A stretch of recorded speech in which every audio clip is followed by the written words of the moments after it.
Tere, kallid kuulajad ja vaatajad, mina olen Kristiina Metsala ja see on meie podcast Vaheajam, kus me räägime kristlikust elust, usust, jumalast, meie kogemusest usueluga ja kõigest sellest. Ja tänases episoodis mul on üks armas külaline külas. Naatan, kas sa tahaks ennast tutvustada? Tükk aega mõtlesin, mis toimub. Jaa, tere, mina olen Naatan. Mina olen Kristiina abikaasa.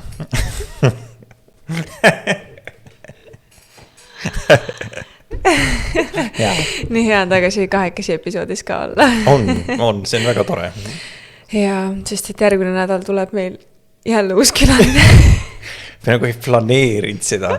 Üldse ei planeerinud neid külalisi niimoodi järjest, aga siis sellised läks kind of ja siis nagu, mis ikka teed, lähed sellega kaasa, on ju. Aga tõesti, meil on nii ägedad külalised olnud, meil olid Allan Kroll, meie emmed olid episoodis, järgmine nädal tuleb kohe uuesti üks külaline.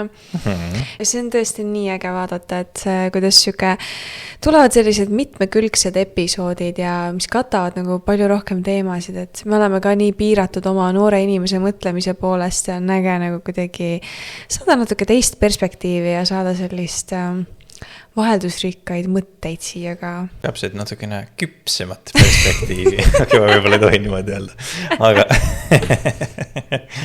Aga ei, see on igatepidi tegelikult kasulik ja vajalik. Elutarkus on hea ja seda on hea kuulata ka, on ju. Ka usuelutarkus on hea. Nii et see on igatepidi, külalised on olnud kõik väga võited ja väga ägeda sõnumitega, nii et meil on, kui te veel ei ole jõudnud järgi vaadata, siis ma soovitan vaadata, või kuulata, sest need olid tõesti, see jutt, mis nad rääkisid mõlemal külalise puhul oli nii lihtsalt, et me lihtsalt istusime, küsisime ja neil lihtsalt Jumal andis, on ju. Aitäh teile armsad uued tellijad, kes te olete siia kanalile jõudnud. Meil on hea meel teid näha siin. Ma loodan, et episoodid on teile kosutuseks, julgustuseks ja ainult tugevdavad teie usuelu ja aitäh teile ka nii armsate kommentaaride eest, tagasiside eest, aitäh, et te olete kirjutanud Meile saab kirjutada Instagrami teel, saab ka meiliadressi kaudu saata kirju. Aitäh teile nii julgustavate sõnumite eest ja tõesti me väga julgustame teil ka, et kui vähegi soovi on anda meile tagasisidet või midagi julgustuseks või midagi positiivset, siis kirjutage teiega. Jaa, kindlasti sellepärast, et teie võib-olla kodus mõtlete, et nii vinge, aga meie tagasiside siin ruumis on enamasti meie oma üksteise näod ja naeratused. Et muud tagasisidet ei ole, kõik on netis. Nii et siis, kui teie meile midagi ütlete, siis me teame, kas oli nagu tore või ei. Nii et siis ikka öelge. See on alati meile julgustuseks. Jaa. Aga kas lähme tänase episoodi juurde? Kõlab hästi. Me oleme mäejutluses ja tänaseks teemaks on meil kitsas tee. Kohe kitsas tee, mitte siis lai tee. Ega roheline. Ega must. Just. Ja kitsas tee on tegelikult elutee, see on tee, mis viib igavese eluni ja Jeesus ütleb nii Matteuse 7. peatükis, et minge sisse kitsast väravast, sest lai on värav ja avar on tee, mis viib hukatusse ja palju on neid, kes astuvad sealt sisse. Kuid kitsas on värav ja ahtake on tee, mis viib ellu ja pisut on neid, kes selle leiavad. See on väga huvitav. See on, kuidas Jeesus tegelikult ütleb seda, et vaata, ta soovitab meil jälgida ja minna mööda kitsast teed, eks ole. Ja see on nagu esimene samm selles osas, et ta veel nagu sellel hetkel Matteuse 7. siis kui ta seda mäejutlust peab, ta veel ei ütle välja seda, mida ta ütleb hiljem tegelikult Johannese 14. peatükis, kus ta ütleb välja, et mina olen tee, tõde ja elu, ükski ei saa minna isa juurde muidu kui minu kaudu, on ju. Ja see on nagu, aga ta on selline ettekuulutuv võib-olla sellisele asjale, eks ole. Aga ühtlasi, kuna see on selle mäejutluse kontekstis, siis selle nagu laiem eesmärk on ikkagi inimestele öelda seda, et kuulge, et teil on võimalus ju eksimuseks ja ekslikuks, patulikuks eluks nagu nii palju võimalusi. Sa saad pattu panna või pange panna ja pattu teha siin, aga et olla Jumalale meelepärane, sa saad ainult ühte pidi. Ja nüüd hakkabki tekkima see küsimus ja see kooruma välja, mida me järjest rohkem näeme Jeesuste jutlustest nagu edasi. Kuidas sa siis oled Jumalale meelepärane, on ju? Et see on väga seotud sellega, mulle meeldis inglise keeles, kui me rääksime nendest õndsaks kiitmistes, siis õndsad on õiglased, see mulle meeldis ka, sest sealt tuleb pärast välja seda, et õiglased on need, kes on Jumalaga lähedases osaduses, Jumalaga sõbrad, on ju. Ja siin on nüüd see täpselt samasugune asi koorub tegelikult siit välja, et õndsad või nagu kitsas tee peal saavad kõndida need, kes on nagu Jumalaga sellises õiglases ja õiges suhtekorras, eks ole. Aga jällegi, kuidas sa siis seda saavutad, mida sa siis seda teed, on ju. Jeesus veel neid asju siin niimoodi ette ei ütle nendele, vaid see hakkab ajas järjest kooruma. See on nii siuke põnev ja siuke kohalt ettekuulutav kirjakoht tegelikult. Ühtepidi õpetlik, teistpidi nagu ettekuulutav, on ju. Jaa, täiesti. Ja huvitav on see, et me peame valima ühe, sest et Piibel ei räägi meile keskmise suurusega teest. Ta räägib meile, et kas meil on lai tee või meil on kitsas tee ja me peame valima ühe nendest, sest et ainult üks nendest viib eluni. Ja huvitav on see ka, et Markuse 10. peatükis on see rikka mehe lugu. Ja see pani eriti mõtlema kuidagi selle laia ja kitsa tee peale. Ja see rikka mehe lugu käib siis nõnda, et kui Jeesus läks teele, jooksis keegi tema juurde ja küsis temalt ta ette põlvili heites. Hea õpetaja, mis ma pean tegema, et ma päriksin igavese elu? Jeesus aga ütles talle, miks sa nimetad mind heaks? Ei ole hea keegi muu kui üks, Jumal. Käske sa tead, ära tapa, ära riku abielu, ära varasta, ära anna valetunnistust, ära petta, austa oma isa ja ema. Tema aga lausus talle, õpetaja, seda kõike olen ma pidanud oma noorusest alates. Jeesus aga, vaadanud talle otsa, tundis armastust ta vastu ja ütles talle, üks asi puudub sul. Mine müü kõik, mis sul on ja anna vaestele ja sul on aare taevas ning tule, järgne mulle. Noormees kurvastas nende sõnade pärast ja lahkus rõhutuna, sest et ta oli suure varanduse omanik. Ja vaadanud ringi enda ümber, ütles Jeesus oma jüngritele, kui vaevaliselt lähevad rikkad Jumala riiki. Ja siis jüngrid hämmastusid tema sõnade peale. Jeesus ütles neile uuesti, lapsed, kui raske on minna Jumala riiki, hõlpsam on kaamelil minna läbi nõela silma, kui rikkal minna Jumala riiki. See on minu jaoks olnud vist terve elu üks nagu päris karme kirjakohti, kuidas sa näed, et Jeesus tundis armastust selle inimese vastu, andis talle otse need juhised, mida teha ja ta otsustas mitte seda teha. See rikas mees otsustas mitte teha. Ja huvitav on siin selle juures, et see rikas mees ei olnud nagu kuidagi üleolev või siukse variseri suhtumisega, vaid et ta jooksis Jeesuse juurde, heitis põlvili ta ette maha ja küsis, et mida ma peaks tegema, et saaksin igavese elu. Et tal oli see suur tahe olemas, aga ta ei olnud nõus lahti laskma sellest ühest asjast, mis hoidis teda sellel laial teel ja lõppude lõpuks võttis ära talt selle võimaluse eluteeks. Täpselt kusjuures. Ja vaata, kui kurb on tegelikult see ka, et ta ei lähe ju kisendamise, viha ja mingi rapsimisega ka ära, vaid ta läheb sükse sügava rõhumise ja kurbusega, nagu Piibel ütleb. Ja sa kujutad ette seda meeleheidet, kui ta saab aru, ta saab ise aru, et Jeesus ütleb talle, et anna ära see tükk oma südamest, on ju. Ja siis ometigi ta näeb seda, et ta ei suuda seda teha. Ta on kuidagi nii kinni selles, on ju. Ta nagu ise tunneb, et ta ei saa sellest ise lahti saada. Ja vaata, see on nüüd tegelikult üks kõige olulisemaid tegelikult kohti, mida märgata ka sellepärast, et see on siuke valik, mida Jeesus paneb ju ka meie kõigi ette tegelikult, on ju. Et kui me saame kristlasteks, me võime küll öelda, et Jeesus on meie issand ja seda oma südames uskuda, aga meie elus võib olla neid rikkuseid, mis meie ei taha niimoodi ära anda tegelikult enda elust. Ja see on nüüd see koht, kus sul tegelikult tuleb aru saada see, et täpselt nii nagu sa ei punnita ennast ise patust välja ja päästeks, on ju, kõik need asjad, kus su süda võib tegelikult kinni olla, on tegelikult üsnagi nagu tühised, sellepärast, et Jumalal on võimekus sulle need samad asjad kas tagasi anda või mitmekordselt anda või ära võtta või kuidagi iganes teha, et see võib-olla on meile selline kiusatus, kus meie enda silmad on pimestatud või kinni kaetud mingil määral, sellepärast, et me arvame, et me nüüd anname midagi meeletult ära. Tegelikult on see, et kui ta inimene olekski andnud kogu varanduse ära, nagu Jeesus ütles, on ju, ma arvan, et ta oleks leidnud endale rõõmu ja kõik selle, mida ta nagu oma hinges vajab. Ja lisaks Jumalal ei ole mitte mingisugust probleemi talle see varandus mitmekordselt tagasi anda ka, kui tal oleks vaja olnud seda mingil põhjusel, kui Jumal oleks arvanud, et nii on vaja. Ja vaata, meiega on see sama asi. Meie elus võib olla mingid sükseid asju, kus, ma ei tea, mina mäletan küll seda, et mul oli hullult raske ära anda muusikat näiteks mingi hetk, jumal mõtlesin, et ma ei taha üldse, et see on nagu minu asi, see on siuke isiklik värk ja ma tahan seda teha nii, nagu minule meeldib ainult ise endale ja ainult nagu seda muusikat, mida mina tahan. Ja mingil hetkel mõtlesin jumal, et okei, et tead, ma teen seda muusikat, mis ülistab sind ja ma teen seda nii, nagu sina tahad. Ja vähe sellest, et ma olin nagu lihtsalt pidin selle nagu ära andma. Vastu juhtus see, et mu sees läksid lahti mingi laks erinevad annid ja ma järsku olin võimeline palju rohkem mängima ja muusikat kirjutama kui varem. Sest et Jumal järsku andis mulle mingi anni selle tegemiseks vastu, on ju. Et see on, vaata, need asjad käivad nagu mitut pidi, et kurat üritab sind petta sellega, et sa annad ära midagi nii olulist, mida sa mitte kunagi vastu ei saa. Tegelikult sa annad ära mingisuguse leivaküveke sellele, kelle käes on kõik. Ja ta annab sulle vastu nii palju rohkem. Et ära lase petta ennast sellest, et kui sul on siuke tunne, et Jumal ütleb, et anna see asi oma elust ära, sa mõtled, ma ei taha ikka. Sest täpselt nagu sina ütlesid just praegu, see on nii õige, et see mees oli ju nii õnnis selle poolest, et Jeesus andis talle otse käsu, mida teha. Ta ei tee ju mitte kellelegi peaaegu neid asju niimoodi, aga sellele mehele ta tegi ja ta tõesti armastas teda. Nii et kui Jumal sulle annab, tea, see on sellepärast, et ta armastab sind. Aga mis sa arvad, mis on see põhjus, miks ei suudeta ära tulla sellelt laialt teelt? See on väga hea küsimus.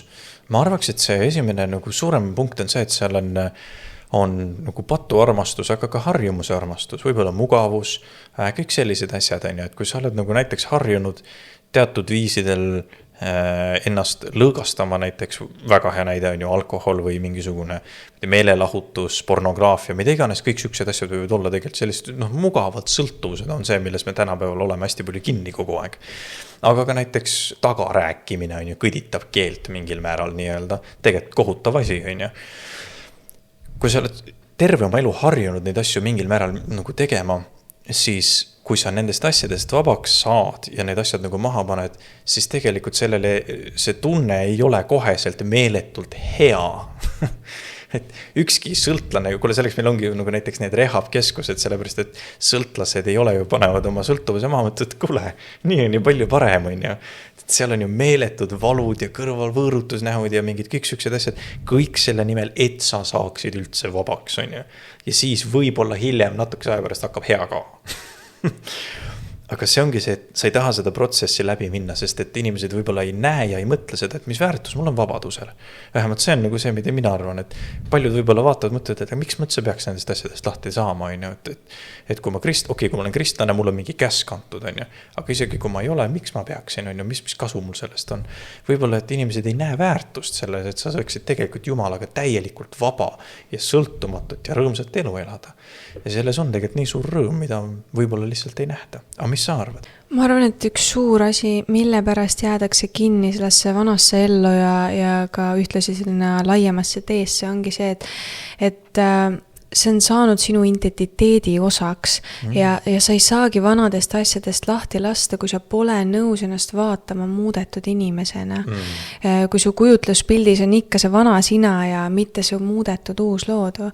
Ja ma mäletan, et kui mina olin oma alkoholisõltuvuses, ma ei suutnud, üks suuremaid asju oligi see, et ma ei suutnud näha ennast lahus alkoholist, sest et see oli muutunud mu identiteedi osaks ja see oli põimunud mu iseloomu sisse. Et kui ma jõin palju alkoholi, siis mul oli see julgus olla mina ise, et ma tundsin, et nüüd ma saan olla teiste ees mina ise, ma olin võib-olla julgem, jutukam, rääkisin rohkem, on ju, avatum, sotsiaalsem, oli palju kuidagi sotsiaalselt nauditavam oli olla. Kui ma võtsin selle alkoholi ära, siis järsku mul oli nagu sein ees, mul oli sotsiaalne ärevus, ma ei suutnud rääkida inimestega, ma ei suutnud oma arvamust avaldada, kuidagi ei suutnud sellest isegi small talki teha, mul oli suu täiesti lukus, täiesti kinni. Kuniks Jumal lõpuks tuli ja tervendas mind ja ta võttis sellise nagu ärevuse ja hirmu mu pealt ära. No ma olen rääkinud varem sellest ka, kuidas alkoholisõltuvusest nagu vabaks sain, on ju, kuidas Jumal lihtsalt võttis ära selle tahta niimoodi alkoholi juua, et ma jooks ennast täis kogu aeg, on ju. Aga mida ta ka ühtlasi tegi, oli see, et ta hakkas mind tervendama ja ta hakkas nagu maha murdma seda seina, mis oli ehitatud kuidagi, et mul oli nagu 2 mina. Üks oli see, mis ma olen oma lähedastega, on ju, siuke hästi julge, jutukas, avatud, on ju, ja siuke elurõõmus, ja siis teine on nagu, mis ma olen avalikult, on ju, ja palju vaiksem ja see on normaalne, kui me oleme avalikult nagu natuke vaiksemad või vaoshoitud või mis iganes, on ju. Et sa käitudki lähedastega ühtemoodi ja väljaspool teistmoodi, aga see oli, minul oli nagu eriti ma tundsin ennast kesta sees niimoodi, et ma ei julgenud oma arvamust avaldada, ma ei julgenud sellist small talk'i teha inimestega, ma ei julgenud üleüldse suhelda, hästi raske oli mingit sõnu välja saada ja kui ma kuskil väljas olingi, siis ma olingi täiesti vait, on ju. Ja Jumal hakkas mind tervendama ja ta võttis selle seina sealt vahelt ära, ta nagu lõhkus selle kesta ära ja muidugi ma ei ole mingi hea suhtleja või super avatud inimene praegu igas olukorras veel või igas situatsioonis ja ikka olen vahest vaikne ja nii edasi, aga mul ei ole enam seda hirmu ja sellist nagu ärevust ei ole peal, et ma nagu tunnen, et kui ma tahan, siis ma saan oma arvamust avaldada, ma saan olla julge, ma saan olla avatud, täpselt nii palju, kui ma ise tunnen, et ma tahan, et mul ei ole nagu mingit plokki enam ees. Ja Jumal tervendas sellepärast, et ma hakkasin endale kordama, et mida Jeesus ütleb minu kohta, mida ütleb Jumal minu kohta. Ma võtsin Jumalalt pakutava identiteedi endale omaks, et Jeesus Kristus on mind päästnud, et ma olen Jumala armas laps, keda Jumal on nii väga armastanud ja ma hakkasin neid asju kordama enda jaoks ja ma võtsin hoopis selle enda identiteedi osaks ja see tervendas. Ja Jumal tervendas mind täielikult ja sellepärast ongi nii oluline rajada oma identiteet Jeesusesse ja hakata vaatama, et mida Jeesus ütleb minu kohta. Täpselt, ja see ongi selline identiteedi rajamine, on ju. Ja kõik ilusam selle juures on ju see, et sina ju ei teinud midagi selleks, et seda nagu välja teenida. Sa ei teinud midagi, et nagu meeletult osta seda Jumalalt, on ju, oma tegudega kuidagi või niimoodi, vaid Jumal andis sulle selle nagu tasuta, on ju. Ta ütleb sulle, et hei, sa oled minu armas laps, mina arvan sinust hoopis nii. Ja siis sinul on see võimalus võtta see arvamus ja integreerida see enda sisse ja öelda, jaa, sul on õigus, on ju. Jaa, täpselt. Ja see ongi see, et tegelikult Jumalaga koos käimine ongi see, mis annab vabaduse. Maailm üritab näidata, et näed, see lai tee, see kinni olemine patus on see, et nüüd sa oled siuke rebel, nüüd sa oled vabaduses, aga tegelikult ei ole. See nagu siuke sangpomm aheldub su jala külge kinni ja hoiab sind tagasi, see hoiab sind vangis, aga Jumalaga on see täis vabadus. Täiesti nõus, 100%. Mina tegin oma elus mõlemad täpselt sellise tee läbi, kus ma mõtlesin, et okei, et ma mõtlen, kui ma keskkoolis olin, siis ma mõtlesin, et ma tahan täpselt niimoodi elada, et ma teen täpselt seda, mis ma ise tahan ja kuidas ma tahan ja ma olen kõige vabam ja ma saan nagu teha täpselt nii, nagu mina arvan ja nagu, ma olen ilge rebel, on ju, et keegi ei saa mulle öelda, mida mina pean tegema ja kuidas mina olen ja arvan, on ju. Et ma ei pea üldse reegleid kuulama, ma ei pea mitte kedagi kuulama, ma teen täpselt nagu, ma olen oma elu Jumal nii-öelda. See oli kohutav. See viis väga kiiresti hukatusse ja see tõi ainult nagu valu ja vaeva, on ju. Ja tagantjärgi vaadates see, mida Jumal pakub, on nagu miljon korda parem. Et selles mõttes ma julgelt soovitan seda, et see on siuke maailma vale, et see nii-öelda reeglistik või see raam, mis Jumal sulle annab või see identiteet, mis Jumal sulle annab, on kuidagi piirav, on ju. See ei ole üldse piirav, vastupidi, see on sinule endale kõige rohkem andev kui midagi muud. See ei võta sult ära, kui siis ainult halbu asja ja annab sulle asemele sellise elu ja veel igavese elu, on ju. Mega äge minu arust. See on niivõrd sükene oluline nagu komponent sellest. Aga mul on küsimus. Kui sul on sükene koht, et sa oledki näiteks sellise koha peal, et sa tunned, et su elus on midagi keerulist, mida sa ei saa nagu ära anda, et sa nagu võitled kahe sükse, sellega, et sa tunned, et Jumal ütleb sulle, anna sulle mingi asi ära, aga sa tunned, et sa ei saa seda nagu teha. Mida sa soovitaksid? Mida teha sellisel asjal või sellisel juhul? Esiteks ma ütleks, et tee Jeesuse otsimine oma elus esikohaks.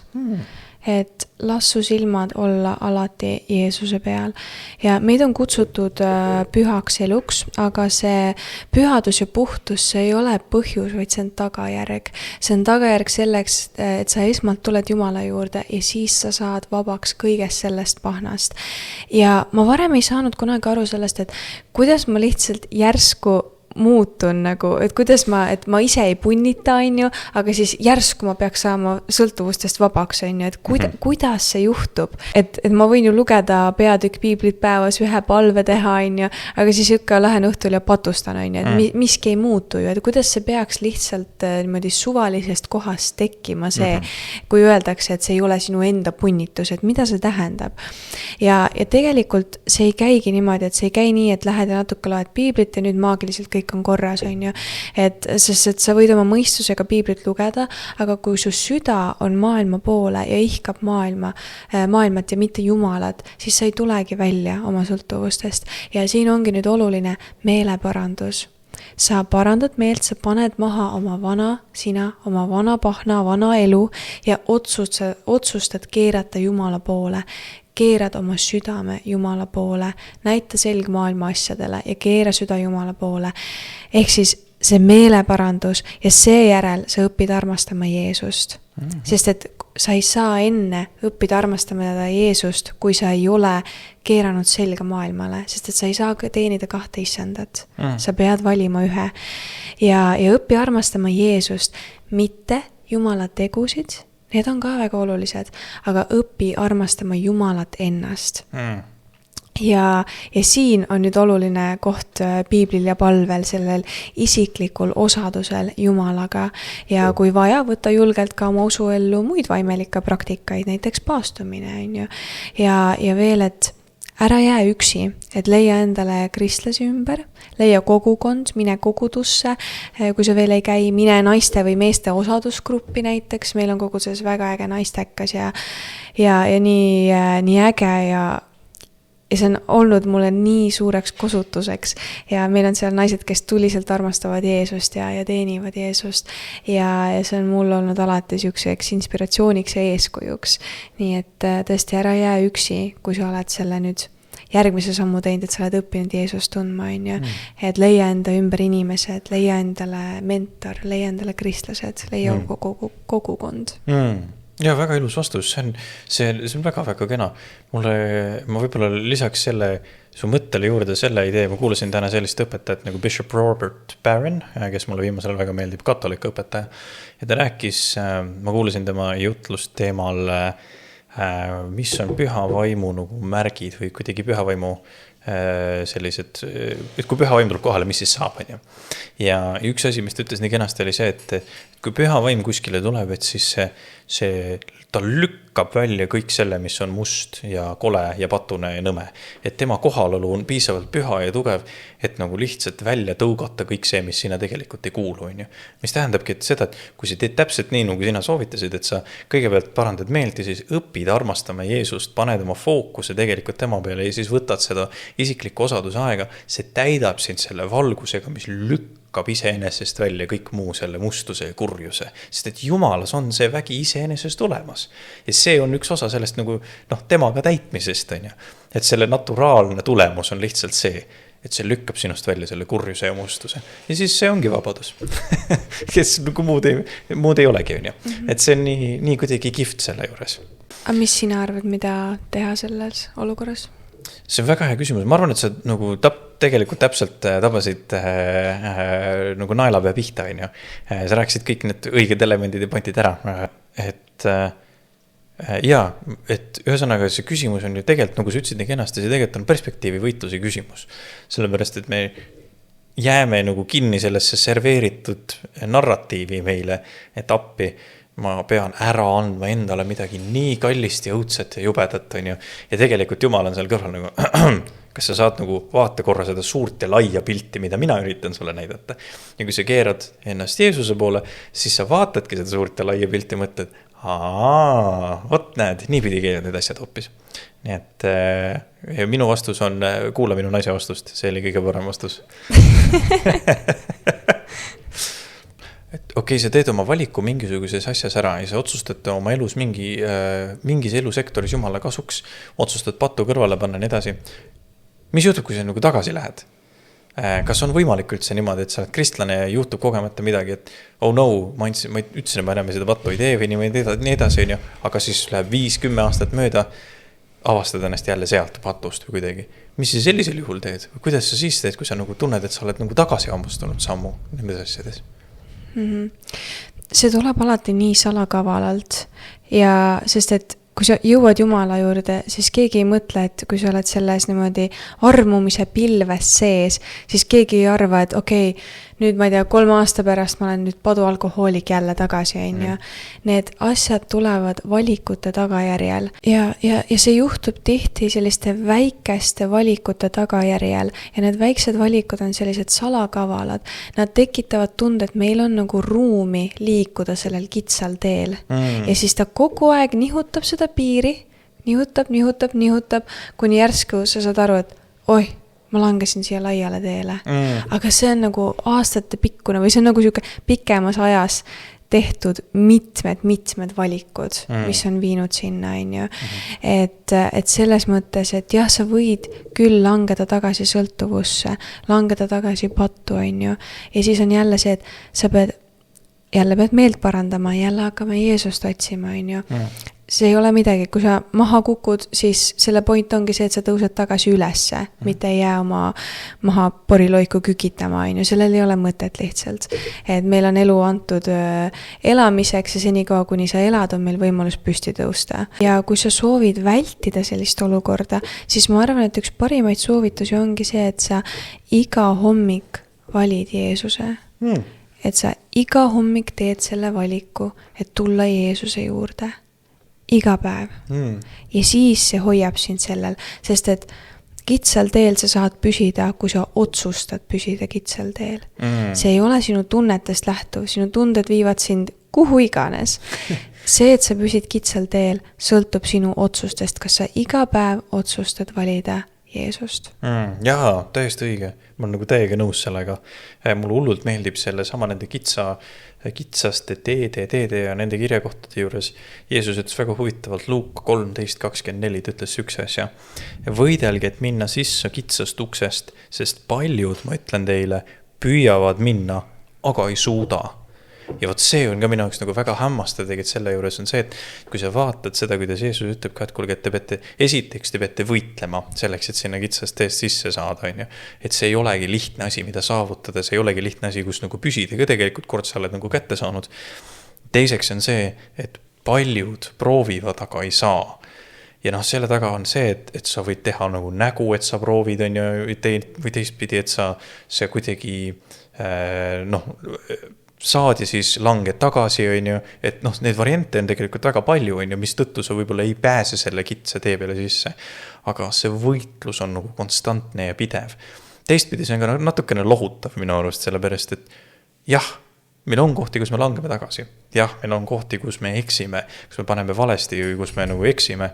Aga sellepärast ongi antud meile see eriti magus ja tore meeleparanduse võimalus, kus meil on võimalik tulla Jumala juurde, et ei saa, palun vabandust, ma olen nüüd eksinud, ma tahan nüüd uut võimalust, anna mulle andeks, ma tahaks paremini ja ma teen paremini. Ja Jumal annab sulle andeks. Vähemalt nii palju, kui temal on armu praegu on veel armuaeg, praegu saab veel andeks. Väga hea võimalus seda aega ära kasutada ja jälle küsida seda puhast lehte. Iga päev on uus võimalus. Minu arust see oli nii oluline, nagu sa ütlesid, et tuleb iga päev alustada, otsustada, valida Jeesusega. Sest iga päev on ju see võimalus seda teha. Nii et tuleb teha see valik. Tuleb valida, kas lai või kitsas tee. Ja. Aga milline kitsas tee reaalselt välja näeb? Ta on kaetud kruusa ja tolmuga. See on nüüd väga hea küsimus. Ma arvan, et kõigepealt see näeb välja täpselt nii, nagu sa ütlesid, et see algabki sellest, et sa valid iga päev Jeesuse. See oli, ma arvan, et see kõige esimene olulisem element. Teiseks on see, ja mida see tähendab, on see, et sa pead osadust Jumalaga, sa võtad ja veedad oma aega kas piiblis, kas palves, mõlemad tegelikult ülistuses ja ka osadustes, et sa käid koguduses, käid gruppides, kuidas iganes sul nagu hea ja võimalik on, eks ole. Kuulad jutlusi, kuulad podcast'e, ümbritsid ennast nendes asjades. Ja siis tegelikult, mis hakkab nägema, on see, et ma olen nagu näinud või nagu ise defineerinud seda nagu kahtepidi. See kitsastee on ühtepidi, see on sinu igapäevavalikud, et sa hoidud patust, sa püsid õigsused, sa tahtlikult valid asju õigesti teha, sa ehitad inimesi üles, sa ei ole tahtlikult kuri või pahatahtlik või nõme või kuidagi niipidi, on ju. Noh, sa oled kõike seda, mida tegelikult üks piibellik inimene peaks olema. Ja sa leiad kõik need vastused tegelikult piiblist, milline inimene peaks olema. On ju. Aga teistpidi, see on see pikk kurss täpselt samamoodi. Ja see pikk kurss on see, et sinu terve elu ja sellel unistused, lootused, soovid ja asjad on integreerunud ja nagu kokku solanud sellega, mis on Jumala tahe sinu elu jaoks. See tähendab seda, et sa ei olegi plaaninud oma elu lahus Jumalast tegelikult. On ju, et sa ei istu ja ei mõtle selle peale, et okei, et praegu ma olen kristlane, nii tore 5 aasta pärast mul on oma maja ja siis ma ei vaja enam Jumalat. Et nagu, see on nagu, ei ole kitsas, on ju, ei ole lai. ja noh, et sinu unistused ja sinu tulevik ja sinu soovid ja sinu plaanid peavad olema tegelikult ka Jumalaga koos kõlas, aga ka Jumalat sisaldavad. Ja minu arust nende asjade järgi sa saad täpselt aru, et su elu pikk siht on integreeritud sellega, et sa oled sõltuvust rajamas suuremas perspektiivis Jumalaga kogu aeg, et olla rohkem Jumalas. Vähemalt see on see, kuidas mina nagu neid asju näen. Kuidas sina näed? Vahepeal võib jääda kitsast eest mulje, et see on nagu siuke raske koorem ja vaev, kus tulebki ainult kulmude peal edasi liikuda ja siis laial teel on siuke lõbu ja ägedus ja kõik on vinge ja lahe. Ja siis sina oled seal niimoodi selle kruusa ja tolmu keskel kuidagi roomad selle elu poole, aga ei tea, kas ikka tahadki seda lõpuks. Siis tegelikkuses see ei ole kitsas tee. Nagu me rääkisime alguses, kitsal teel on vabadus. Mis veel kitsal teel on, seal on rõõm issandas. Me ei tohi ära unustada kristlastena, et meil on rõõm, meil on lootus, meil on usk, meil on armastus. Meil on see rõõm issandas olemas. Meie teame, mis tulevikus saab. Meie teame, kuhu see kõik viib. Meie teame, et on päästja, et Jumal armastas maailma nii palju, et ta andis oma poja kõikide inimeste pattude eest, et kõik inimesed, kes tahavad ja tunnistavad, et Jeesus on Jumala poeg, Jeesus on Messias, saavad päästetud ja võtavad Jeesuse enda elu issandaks. Ja meie teame, missuguse vabaduse ja rõõmu see võib tuua. Jah, seal on omad raskused, jah, sa pead tegema ohverdusi, et valida see kitsas tee. Absoluutselt, aga me endiselt, me ei tohi kristlastena ära unustada rõõmu. See on nii oluline, kusjuures see on niivõrd oluline. Minu jaoks see rõõm issandas kunagi kõlas täpselt niimoodi, et ma olen nüüd kohustatud olema õnnelik sellest, et Jumal tahab, et ma oleksin õnnelik nendes asjades. Või et nagu, seda kuidagi nii pidi, et sa näed, et kellelgi teisel on nagu, ma ei tea, et keegi teine rõõmustab sellest, et ta on nagu päästetud, et Jumal on nii hea ja helde tema vastu, siis sina oled kohustatud ka rõõmustama või muidu, on ju. Et nagu täpselt siuke tunne oli mul kuidagi selle rõõm issanda puhul. Ja mingil hetkel ma sain täpselt aru, mul käis ka mingi laks, et ei, see on lihtsalt Jumala osaduses olemise kaasnähtus. On see, et appikene, ma olen nii ilus ja nii rõõmus ja mul on nii ilus elu, ma olen nii rõõmus ja ma olen nii õnnelik, sest et ma olen koos Jumalaga. Rohkem pole vaja. Nii lihtne see ongi, on ju. Jällegi, Jumala asjad on tegelikult nii nagu lihtsad.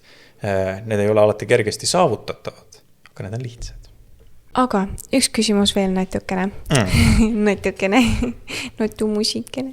Ja, mina olen natumusikene. Kuidas kristlaskond saaks üksteist toetada sellel rajal? See on väga hea küsimus. Ma arvaks, et see esimene vastus ja kõige ilmselgem vastus on sellest, mida Jeesus ütles, on see, et sellest maailm tunneb ära, et te armastate üksteist. Et te olete minu omad.